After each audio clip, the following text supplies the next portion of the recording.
আমার বিপ্লব হয়েছে, বৈপ্লবিক পরিবর্তন কিচ্ছু হয়নি। বিপ্লব হওয়ার সাথে সাথে সমস্ত পদের সব লোকগুলোকে ইমিডিয়েটলি সরিয়ে দেওয়া উচিত ছিল, সব, এভরিহোয়ার।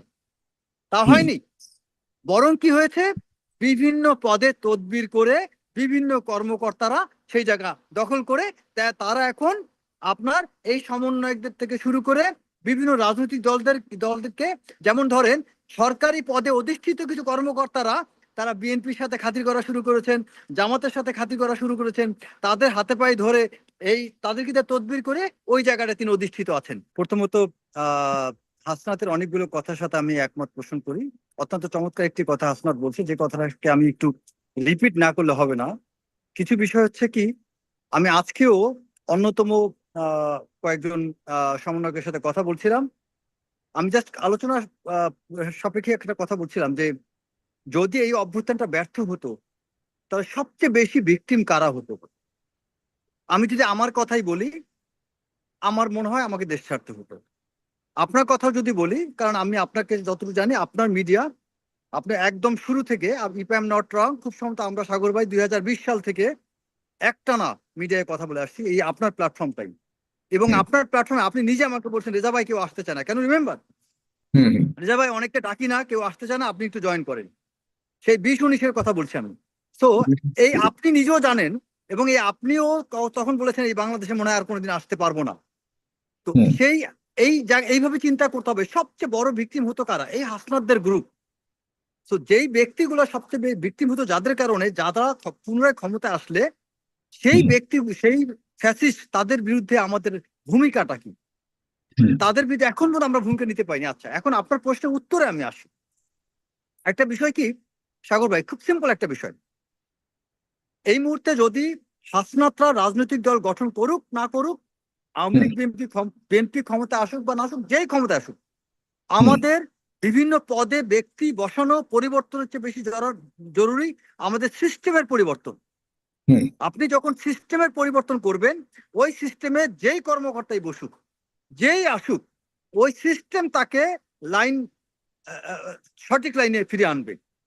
আপনাকে একটা বিষয় বলি, আমাদের রেলওয়ের বর্তমান ঘটনা বলি। গতকালকে রেলওয়ে বন্ধ হয়ে গিয়েছে। রেলওয়ে উপদেষ্টা কিন্তু সেখানে সফল হননি, রেলওয়ে সচিবও সফল হননি, সচিব কনফিউজ হয়েছিলেন, রেলওয়ে ডিজি লজ্জায় মুখেই খুলতে পারছিলেন না, কথাই বলতে পারছিলেন না। আমার নিজের চোখে দেখা ভাই, গতকালকে সকালে আমি I had the opportunity go there. Railway DG তিনি মুখ দিয়ে কথা বেরোচ্ছিল না, সচিব কথা বলতে পারছিলেন না, রেলওয়ের উপদেষ্টা তিনি টুকটাক কিছু কথা বলছিলেন।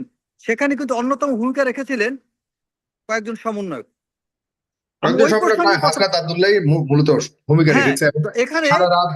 এই প্রসঙ্গে বলছি যে আমাদের উচিত ছিল এরকম কয়েকজন চৌকস, কয়েকজন মেধাবী সমন্বয়কে বিভিন্ন জায়গায় হিসেবে কাজ করা, রাইট, তাদের অ্যাসিস্ট্যান্ট হিসেবে কাজ করা। তো এরকম ভাবে এখন আমি সিস্টেমের পরিবর্তন আমাকে আনতে হবে। আপনি কয়দিন এরকম সমন্বয়কদের দিয়ে পাহারা দেওয়াবেন, কয়দিন? এভাবে বেশি দিন চলতে পারে না। সো আমার সিস্টেমের পরিবর্তন দরকার, সিস্টেমের রিফরমেশন প্রয়োজন, এটা না হলে হবে না। এখন একটা প্রশ্ন আসতে পারে, এই সিস্টেম রিফরমেশন করতে কত বছর, কত মাস? আপনি যে লং আর period, unlimited period of time যদি এটাকে আপনি রাখেন, তখন তো অন্যান্য রাজনৈতিক দলগুলো তাদেরকে উস্কানি দিতে দেওয়ার সুযোগ পাবে। আওয়ামী লীগের মতো দলগুলো, তারা তখন বিএনপিকে কান পড়া দিবে, এই তোমরা কি জানো নাকি, এরা তো নতুন দল গঠন করতেছে, নতুন স্বপ্ন দেখতেছে, রিফরমেশন নামে মাসের পর মাস থাকবে। তখন আবার বিএনপির কিছু নেতার বিরুদ্ধে বলবে তোমাদের লোকজন চাঁদাবাজি করতেছে, বিএনপির ভিতরে পারস্পরিক চাঁদাবাজির অভিযোগ তুলবে, বিএনপির সমন্বয়কদের বিরুদ্ধে চাঁদাবাজির অভিযোগ তুলবে, সমন্বয়করা আবার বৈষম্যবিধি ছাত্র আন্দোলনে যারা, তারা বিএনপির বিরুদ্ধে চাঁদাবাজির অভিযোগ তুলবে। যেমন অলরেডি সমন্বয়কদের নিয়ে কিন্তু অনেক কথা হচ্ছে, কিছু সত্য হতে পারে, কিন্তু সব সমন্বয় কি এর সাথে জড়িত? মোটেও না। তার মানে কি, গুজব রটাচ্ছে। গুজব কারা রটাচ্ছে? এই সুযোগটা ব্যবহার করতেছে সেই ফ্যাসিস্টরা। আবার আপনি চিন্তা করেন, আমাদের জাতিকে আপনার ভেঙে দিচ্ছে বিভিন্ন গ্রুপে। আচ্ছা, এখন আমি আসি বিপ্লব সম্পর্কে। What is revolution? বিপ্লব কি? আপনি যখন বিপ্লব বলবেন, কোন অভ্যুত্থান বা বিপ্লব, যেই টার্মে আমি এখানে টার্মিনোলজিস্ট করি, আমি যখন একটা বিপ্লবের আপনার পরবর্তী যে সময়টা আসে, এখানে রেভলিউশন মানে রেভলিউশনারি চেঞ্জও আসবে।